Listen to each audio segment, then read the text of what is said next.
Welcome to the Kroot Are Finished Take 2. I apologize to those that watched yesterday's video, but I did it real early in the morning. I was freehanding it with the camera, and I realized that all of the closer shots of the Kroot were out of focus, so I decided it was better just to go ahead and redo it. And in addition, I actually painted up Commander Farsight yesterday, so I'm adding him to this video. So let me get in a little closer, and then I will take a closer look at the models. So there are 80 Kroot here, and you know, I actually dreaded doing these, but they turned out to be pretty fun. There's a whole lot of detail, and all the little bits and pieces. Actually, even doing it assembly line was pretty enjoyable. I also got done the Kroot Hounds, the Kroot Talks, and the Shaper. Now what I did with the Shaper was I tied in his gun and his shoulder pads into the overall Tau Army look, and that way I brought them in, and then all of them I did the quills on their hair into that light blue. I tried several different colors on the hair, and it just did not work out the way I wanted.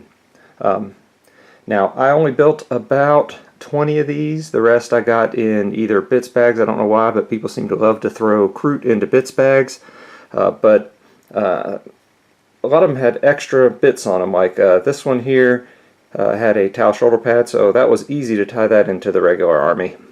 Now I actually tried little white beads on these in the hair, quills, whatever they're called, and they looked just flat terrible, so I decided to go with a metallic look. And then as far as their jerkins go, their wraps and gloves, I tried several different colors, a light blue, a white, a light tan, even a gray, things that would fit in with my Tau, or my son's Tau army. And really the normal primitive look of the Tau was just better, and decided I would use the quills and hair and shoulder pads to tie them in. The other thing I did to tie them in is you can see the little pendant around their neck. I made them all light blue, the same color as the light blue in the Tau army on the Fire Warriors, and that was my other little tie-in. There was lots of other neat little decorations that people had put on these when I picked them up in either the trades or in the bits bags. You know, the little meat was kind of neat. This guy had like too much stuff. It was almost painful to do it all. But let me see, one of the funniest ones I got was, oh, I apologize, this guy had an extra hand on his gun. There were actually two like this. I apologize for getting my fat fingers in the way. And I just decided to keep it, not turn out the gun. I actually didn't even notice it till I started painting. I figured maybe he just grabbed the gun, cut someone's hand off to get his gun back, and kept on moving.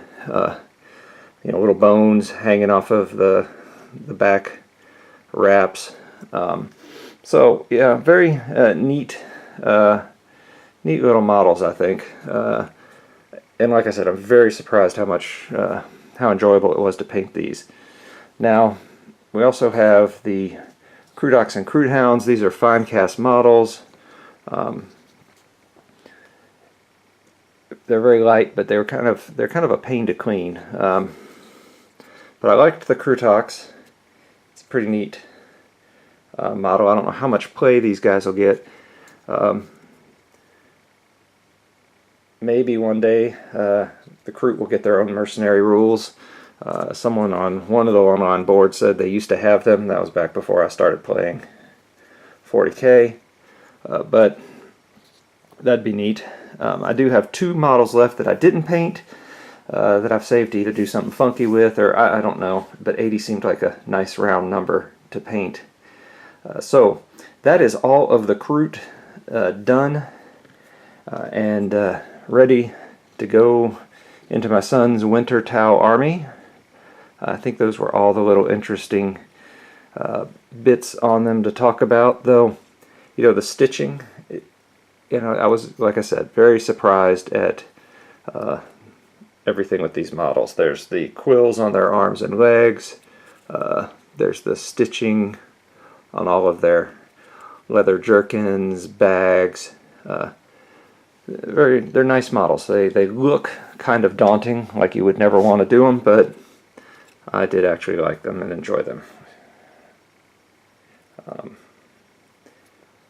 Now, I also yesterday finished Commander Farsight. See if I can zoom in on him a little bit. He was an interesting model, just, you know, the dark reds, then a light red, and I decided to, instead of using the normal Tau colors, I tied him into the army with some light blues in the eyes, that one little dot on his shield. But otherwise I just went with pretty standard Farsight kind of colors. But he is now done. He doesn't really fit the theme very well, I will acknowledge, but my son likes Farsight, so there's nothing saying Farsight couldn't go fight on a winter world somewhere. So that leaves only the last Forge World Barracuda to paint, and then I will be done with my son's Tau army.